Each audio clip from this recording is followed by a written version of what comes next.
¿Cómo se ha desarrollado la investigación en ciencias sociales en los últimos años? Bueno, primero muchas gracias por esta entrevista y mis saludos a las personas que van a ver las imágenes, y por cierto estoy muy agradecido de la hospitalidad de la Universidad de Ciencias y Humanidades. Mire, el desarrollo de la investigación en el campo de las ciencias sociales, por lo menos en las 3 o 4 últimas décadas, ha sido realmente muy notable, ¿verdad? Es el desarrollo tendencial, con altos y bajos, dependiendo de coyunturas temporales específicas, y por cierto con altos y bajos dependiendo de los países en los cuales esas investigaciones se realizan. En general, los temas, la agenda de las investigaciones en ciencias sociales no son precisamente muy populares. No son muy populares porque tienen un contenido político implícito, y por lo tanto no es efectivamente una casualidad que los respectivos gobiernos no estén particularmente deseosos de incentivar este tipo de investigaciones. Seguramente en el caso del Perú no habría ningún problema para conseguir dinero para probar diferentes variedades de queso, pero si uno quiere hacer investigaciones sobre las razones por las cuales la pobreza y la miseria del Perú persisten, pues serán muy reticentes, ¿no? Entonces, esa es una razón, además, por la cual en realidad las investigaciones realizadas en este campo, dentro de las universidades, son muy escasas, particularmente en el marco de las universidades públicas. Las universidades públicas, cada vez más sus presupuestos son escasos, se van reduciendo, a duras penas sirve para pagar el gasto corriente, la administración, la docencia, de tal modo que para investigación como tal, sobre todo, vuelvo a repetir, en un campo que les parece problemático, no hay muchos recursos. También que el campo de las ciencias sociales es muy diverso, va desde la economía hasta la historia, y evidentemente, y por razones obvias, las investigaciones en el campo de la economía o los problemas económicos tienen una mayor relevancia, una mayor importancia que investigaciones, por ejemplo, sobre la historia. Pero el otro agente que promueve investigaciones son, por cierto, las ONGs. Y hay varias ONGs acá en el Perú, es decir, para no ir muy lejos, DESCO, para no ir muy lejos, el Instituto de Estudios Peruanos, que efectivamente realizan investigaciones en este campo. Entonces, en resumen, no solamente por la producción y el trabajo de los colegas peruanos o latinoamericanos en estos diversos contextos, sino también por el trabajo de los colegas latinoamericanistas extranjeros o de Europa o de Estados Unidos. Repito, el nivel alcanzado por las investigaciones en este campo es ahora particularmente importante. ¿Qué temas son los que más se investigan? ¿Existe una tendencia? Sí, claro. Si la tendencia dominante de la década de los 60, 70 y 80, que era la historia económica y social en su sentido duro, eso ya no existe.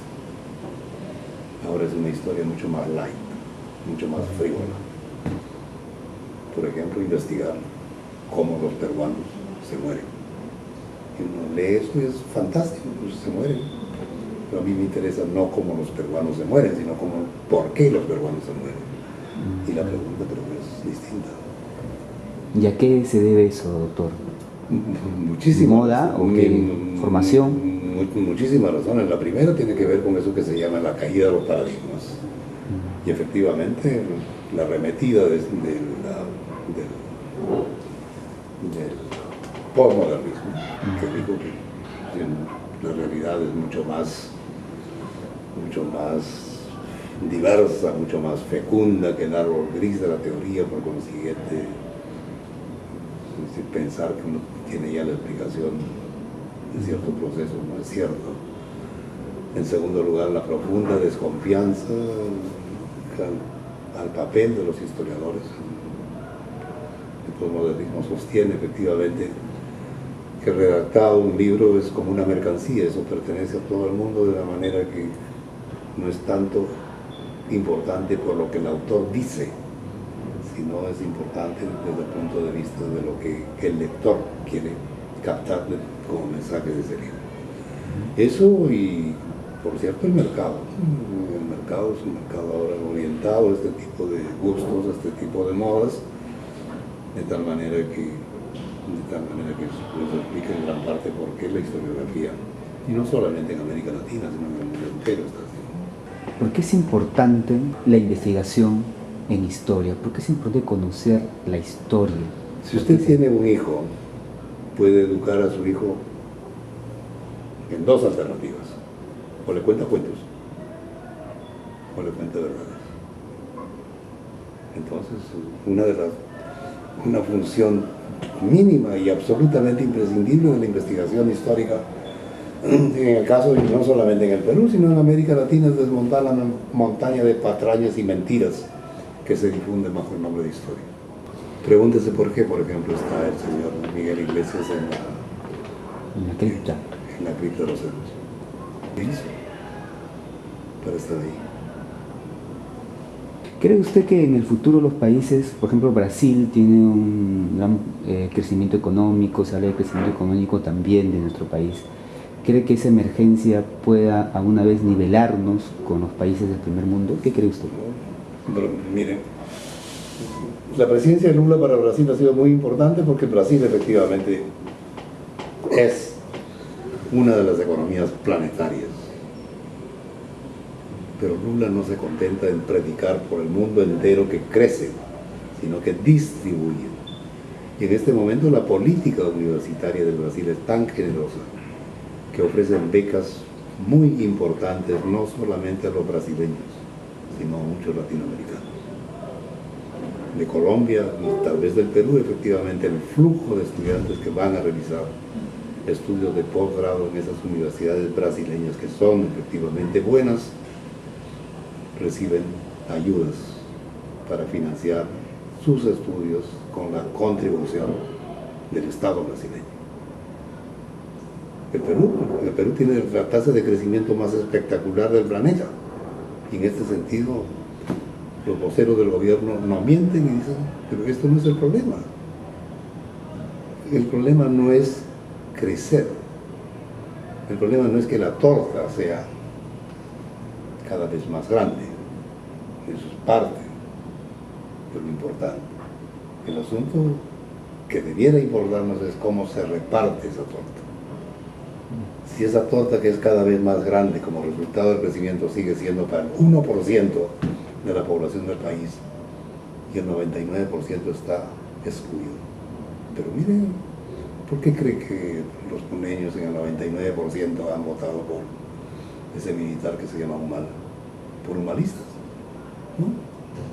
Porque ellos perciben efectivamente que frente al olvido de décadas, de repente con Humala, que dijo lo que dijo, aunque dijo de manera contradictoria muchas cosas que no sé realmente qué es lo que está pensando ahora, entonces ellos ven un hilito de esperanza.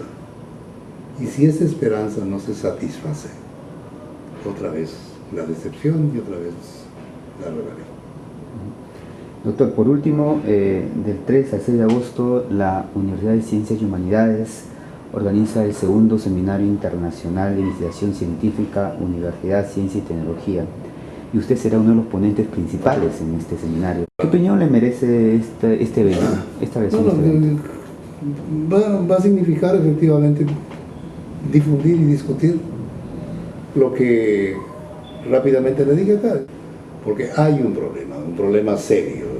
Es decir, las universidades, como no hacen investigaciones, son simples reproductoras de conocimiento muerto. El profesor lee en la víspera 4 libritos y al día siguiente en su clase vomita lo que leyó rápidamente el día anterior. Esto no sirve a nadie. Tiene que haber una articulación entre investigación y enseñanza. Los profesores debieran estar obligados a enseñar solamente aquello que investigan.